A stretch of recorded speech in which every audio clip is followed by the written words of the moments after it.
BodyBags, where horror lies. Welcome back to BodyBags. This is week number 382. This is theme week, and the theme is horror in the snow, or snowy horror, kind of to get us in the mood for Christmas. And this week I picked The Lodge. The Lodge is a 2019 film which runs approximately 108 minutes and is directed by both Severin Fiala and Veronica Franz. Now, let's see, they were responsible for Field Guide to Evil and a favorite of mine, Goodnight Mommy.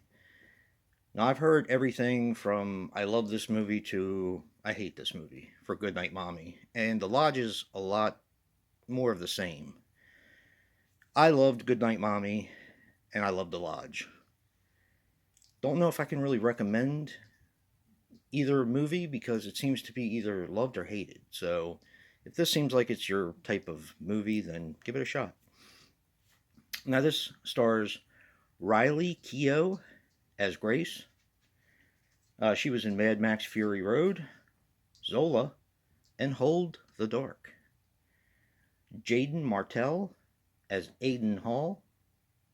He was in St. Vincent, It Chapter 1, and he was also in It Chapter 2, and Knives Out.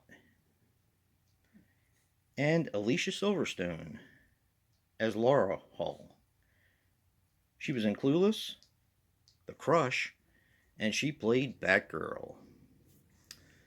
Alright, now this is a Hammer film, and this had, this grossed $3,155,858. And the main character actually doesn't appear until 21 minutes into the film. Okay, this is going to be a very brief description because this is a slow burn and not much happens in the film. And I can already hear people going, this may not be for me, blah, blah, blah, blah, blah. So I'm going to kind of lay it out the best way I can. You have separated parents. The mom is played by Alicia Silverstone, and they have two kids, Aiden and Mia. Aiden's about 12 or 13, Mia's about 10. That's what I can kind of gauge from their ages. The dad wants to remarry, and something bad happens to the mom, and we fast forward 6 months later, we're around Thanksgiving, and the father wants to go to the mountains again for Christmas and take the kids, but he also wants to take his fiance. And the fiance's name is Grace. And Grace kind of has a checkered past. So basically the plan is they're going to go up to this mountain lodge that's in their family. And he's going to stay there for the first day. He has to go back into the city, which is like 4 or 5 hours away, for a couple days to finish some business that he has to attend to, thereby leaving the kids with the stepmom-to-be. And he said he would return on Christmas. Here is my one con for the film.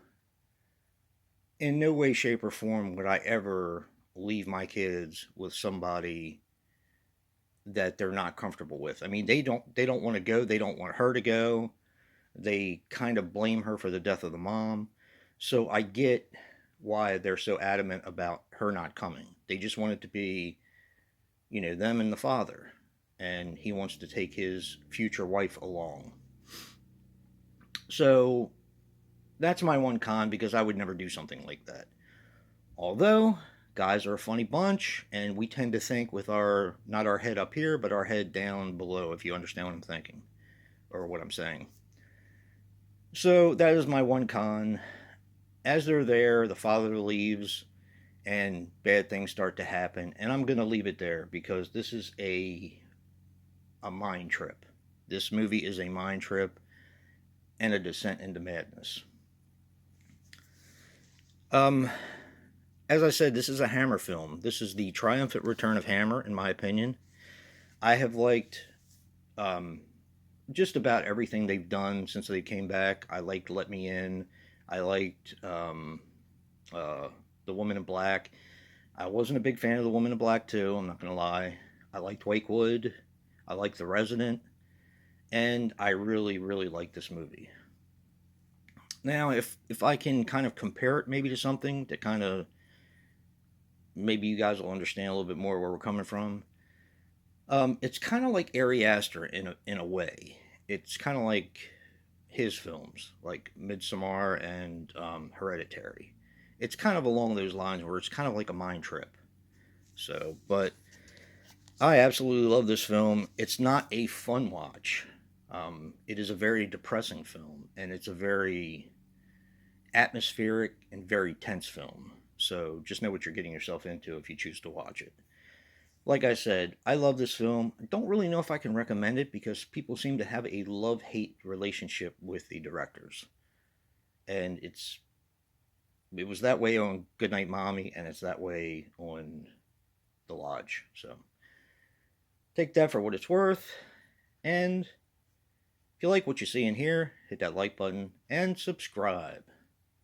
And until next time, peace.